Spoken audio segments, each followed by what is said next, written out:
നമ്മൾ കുട്ടിക്കാലം മുതലേ പഠിക്കുന്ന ഒരു കാര്യമാണ് ഹൗ ഡസ് ഇല്യൂഷൻ അല്ലെങ്കിൽ vision is connected to brain.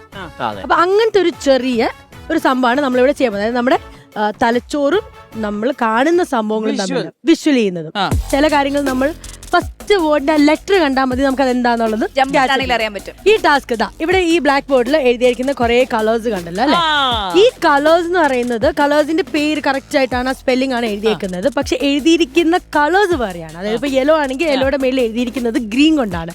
നിങ്ങൾ എന്താ ചെയ്യേണ്ടതെന്ന് പറഞ്ഞാൽ ഈ കളേഴ്സിന്റെ ആ വേർഡ് അല്ല പേരല്ല വായിക്കേണ്ടത്, എന്ത് കളറിലാണ് എഴുതിയേക്കുന്നത് എന്നുള്ളതാണ് വായിച്ചു പോകേണ്ടത്. ഞാൻ കളിക്കാം. Green, pink, white, green, yellow, red, blue, pink, green, white, blue, green, orange, white, blue, green, yellow, red, white. Okay, തിരിഞ്ഞോ? It's little difficult. Good one, good one. ആരാണ് ഏറ്റവും ഫാസ്റ്റ് ചെയ്യാൻ പറ്റുക എന്നുള്ളതാണ് ഇനി മത്സരം പോകുന്നത്. പിന്നെ ചേട്ടാ നിൽക്കുന്നോ പോകുന്നോ? എന്നാ വാ ഇങ്ങോട്ട്. Yes, your time start now. Green, orange, പോയി പിങ്ക് ആയിരുന്നത്. നിങ്ങൾ ചെയ്തതിൽ ഹാസ്യമില്ല, ഞാൻ ചെയ്തതിലാണ്.